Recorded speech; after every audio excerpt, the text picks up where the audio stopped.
Now, looking purely on in terms of the case of the pandemic of COVID-19, I recognize that sure, a case can be made whereby all these restrictions, like lockdowns, uh,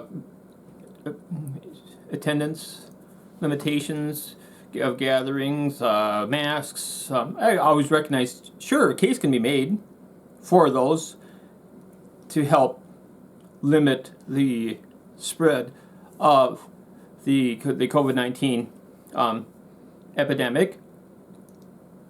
Then again, a case can be made for pretty much any position, any topic.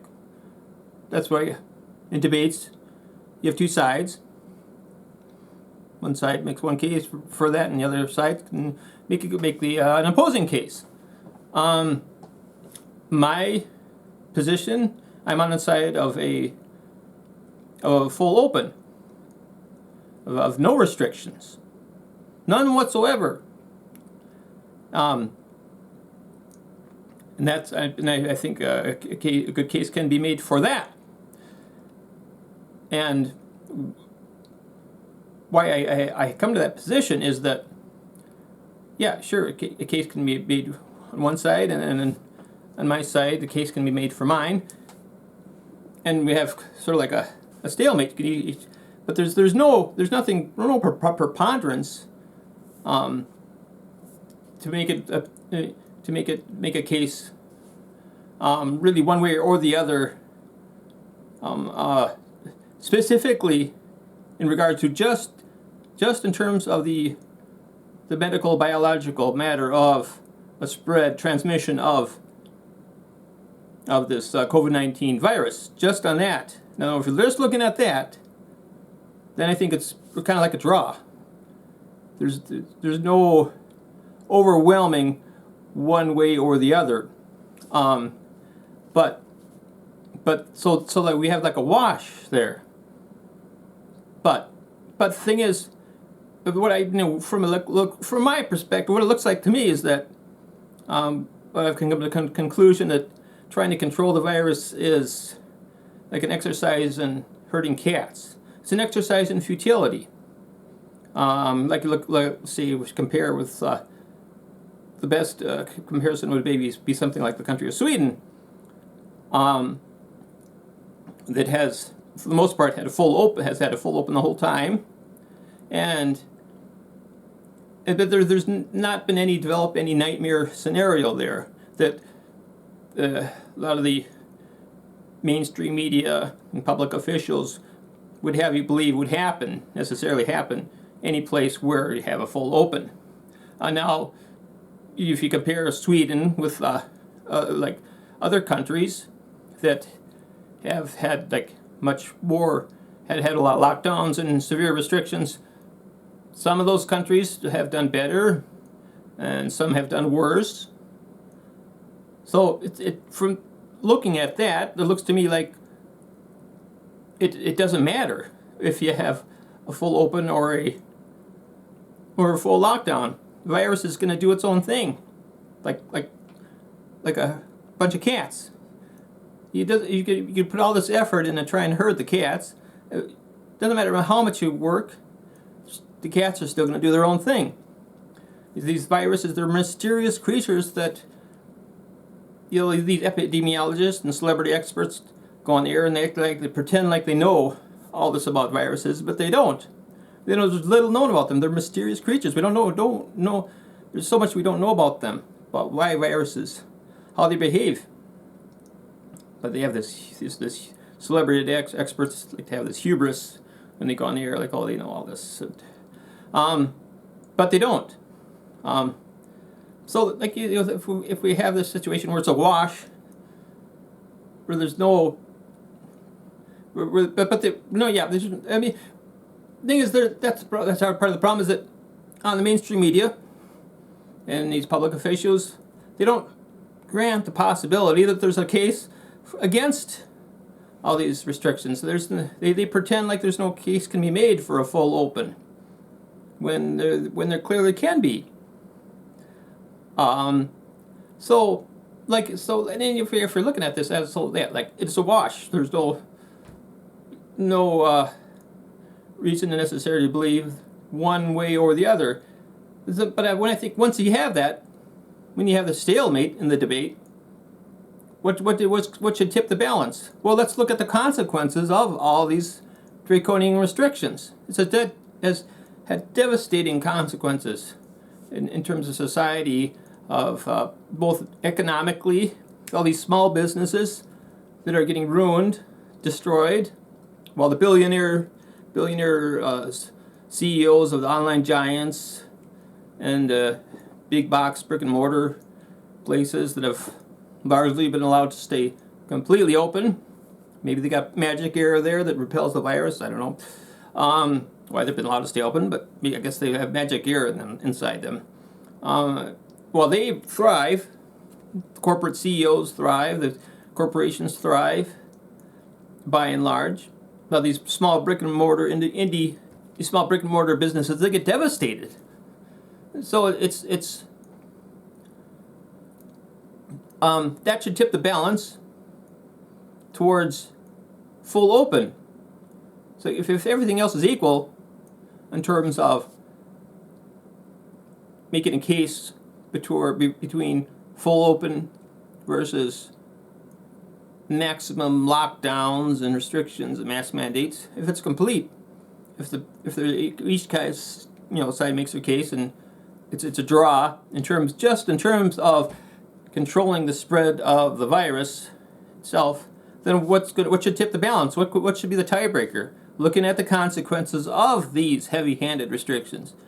And that's where I think that it's obvious that should tip the balance towards break the tie in favor of full open, where you're not going to have this devastating consequences to all these small independent businesses,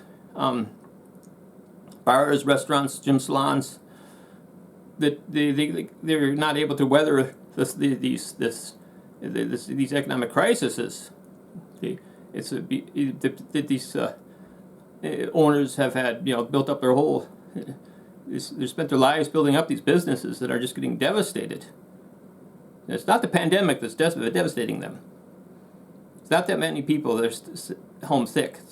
It's the things devastating them is the laws that are shutting them down or very strictly limiting their ability to do business.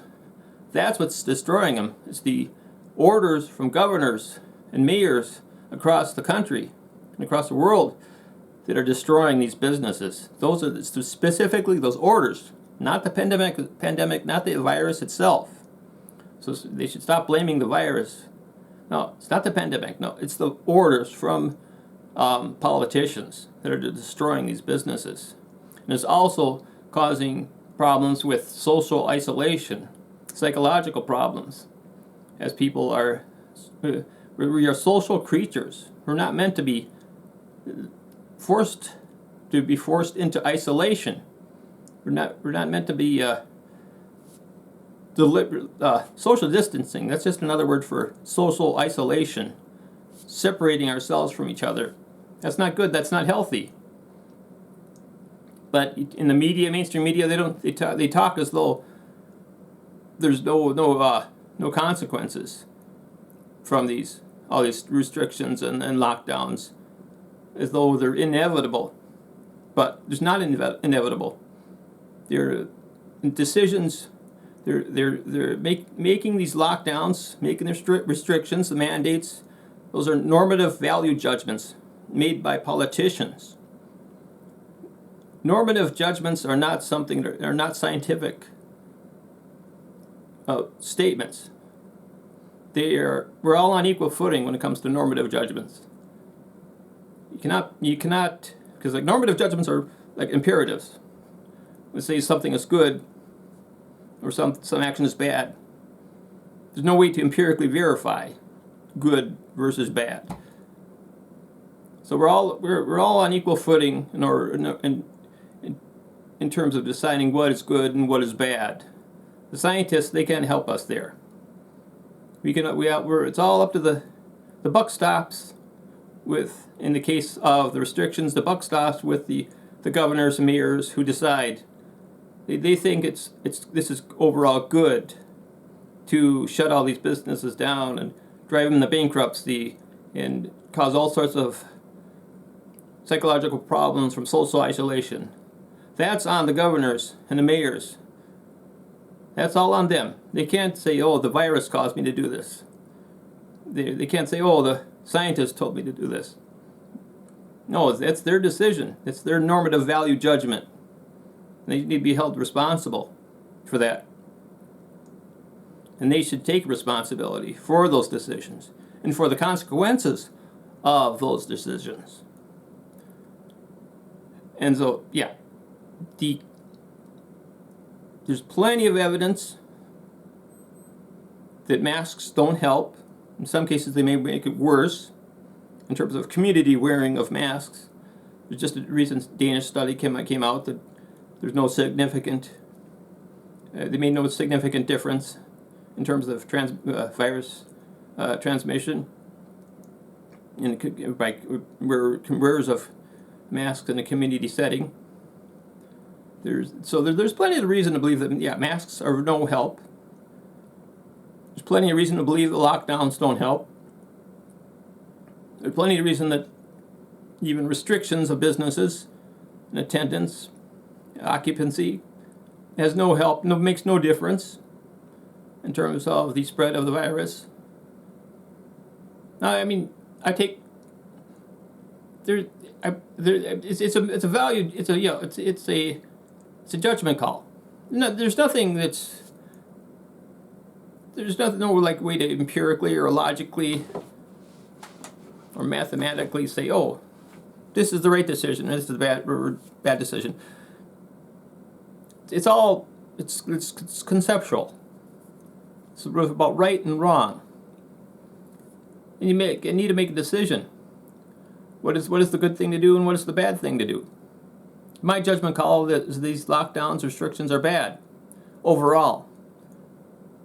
And I mean, and I'm not necessarily saying, I don't say like the government is always making bad decisions. I think I'm not a libertarian with a capital L, but I do believe in libertarian principles,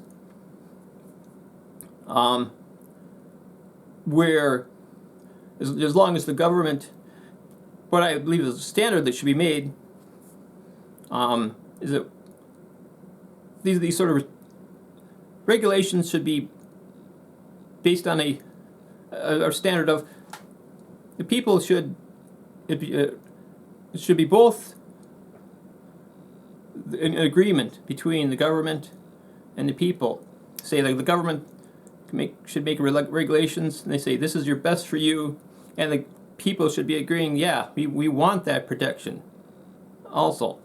Now you can compare it with the situation of something like raw milk.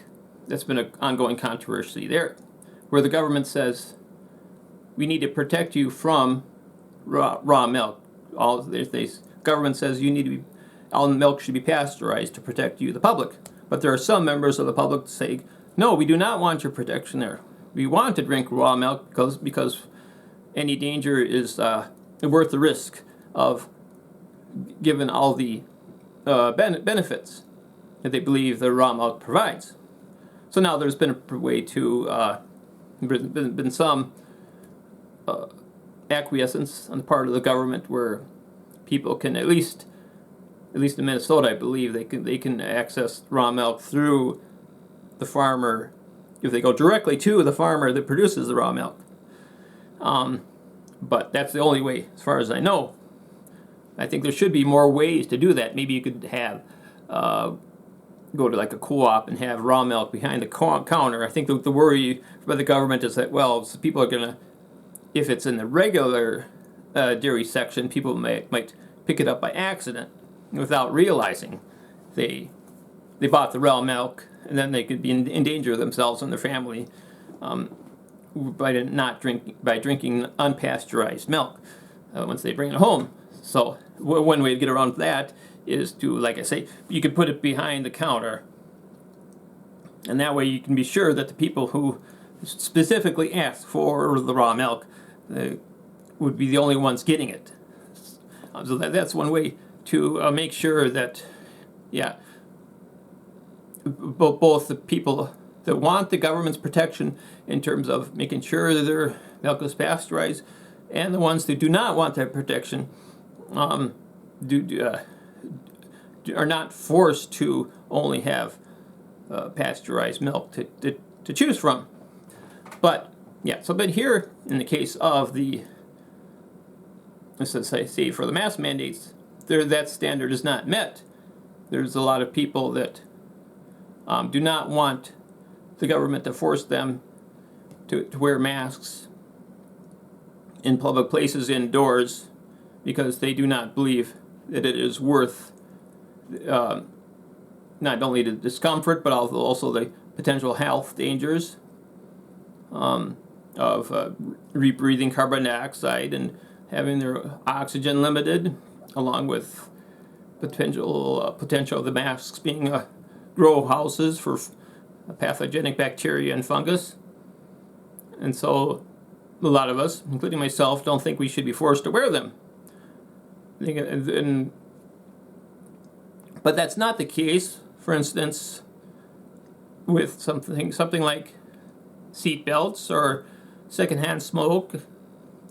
Like in those cases, well, I mean, there's maybe some people that don't think they should be forced to wear a seat belt. But I think for the most part, most people don't have any problem with seat belts. I don't have any problem with them. I'd wear one without any laws, even if I've always have worn seat belts, even long before there was laws requiring them, because I'm convinced of the evidence that they do help protect me in the event of an accident.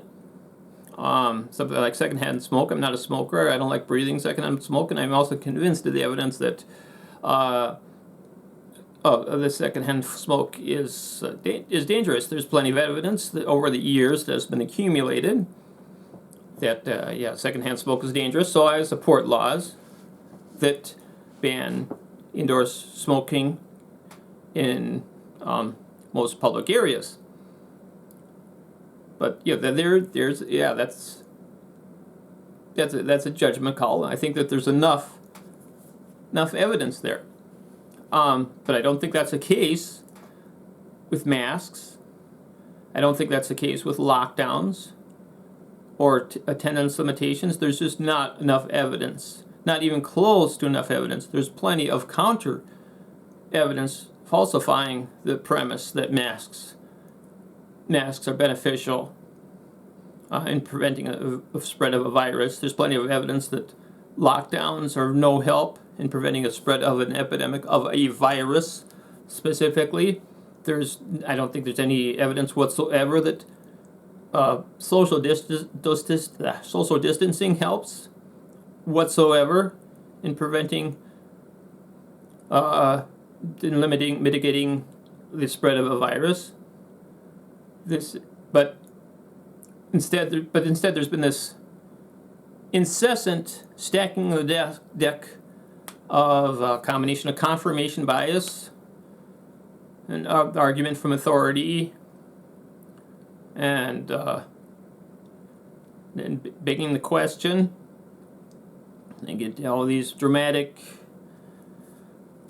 up close and personal stories of people who have the virus, and they're making pleas for people to take it seriously, take the virus seriously, as though just by having a given set of symptoms, they know, just by that alone, as though they know, just by having those symptoms, they know the causal chain of events that led to having those symptoms, which is absurd. That is what I am questioning. I'm questioning the causal chain of events leading to any given symptoms that some physician may have made a judgment call that is a diagnosis of COVID-19 as a result of COVID-19. Just by that alone, we're supposed to assume that the causal chain of events that led to that include is the transmission through the community or certain contacts that may have been able to been mitigated through means such as social distancing, masking, not attending large gatherings. Those are assumptions that those measures would have broken those causal chain of events that have led to someone having a given set of symptoms, even though there's no way to prove, there's never any way to prove what caused someone to have any given virus disease, any given diagnosis of a virus disease. There's no way to prove that.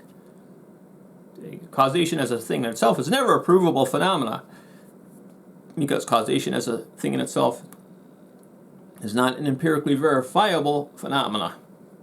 There's no way to, you don't observe a cause. You have the different sets of events, and assumptions are made as to what caused what. But, and especially the case with viruses, which are invisible, they are so small that at best you can only see them with electron microscope, and you're not seeing, like, they're not looking at everybody. They're not taking tissue samples of everybody and putting that under electron microscope and say, oh, there's the virus. Oh, now I see that same virus in another person, and they were close together, and everybody else who doesn't have that virus, based on our looking through the electron microscope, they didn't have it, and then that's not happening. Instead, they're basing this on a highly faulty PCR test, extremely faulty, is upwards of, can be as high as 97% false positive rate of test rate. So it's pretty much worthless, the PCR test. And they're basing this on this contact tracing, based on this worthless PCR test, while ignoring incidental contacts that happen in stores and that have always been open, always allowed to be open, the brick and mortar stores, such as grocery stores, hardware stores, big boxers. They're not contacting them. They're not tracing those people. So you could, if the PCR test is accurate and the person does have the virus, there's no way of knowing if they did not. There's no way of knowing that they did not contact through somebody at some brick and mortar store.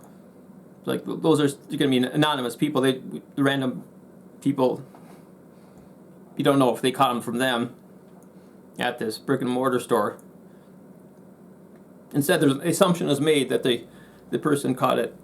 Oh, this other person also tested positive at this large gathering. People were not practicing social distancing, and they had it. They were tested positive, and now this person tested positive too. Oh, must have been caused by that person at that large gathering. People are not cooperating. They're not being obedient citizens. How dare they do that? They tested positive, and this person tested positive. One must have caused the other. And of course, they ignore the possibility that either the PCR test could be wrong. They also ignore the possibility, even if it is correct, that the virus was caught. They assume it wasn't caught somewhere else, at some grocery store, or a hardware store, or even outside, or all these incidental contacts that happened that nobody's keeping track of. It may have been caught there if the PCR test is correct. But they're just assuming that did not happen because it does not fit the narrative. That these bureaucrats and mainstream media talking heads want to create. They want to maintain this narrative of that people are not being obedient, and they're facing the consequences of their disobedience. They're failing to adhere to the demands of everybody be socially isolated and be miserable, and they're having to face the consequences of not providing business to these small retails.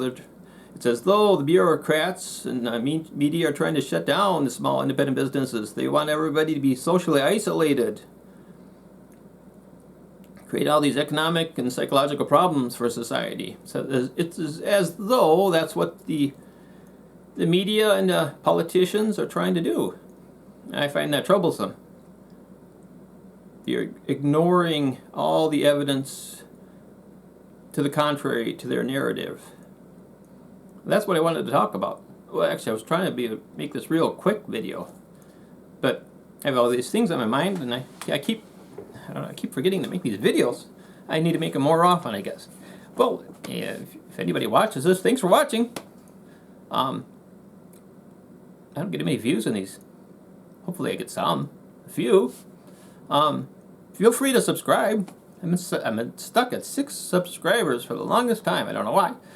Maybe if I made more videos, I'd get more subscribers. Hopefully that would happen. But yeah, feel free to subscribe and like. That'd be great. Yeah, anyway, thanks for watching.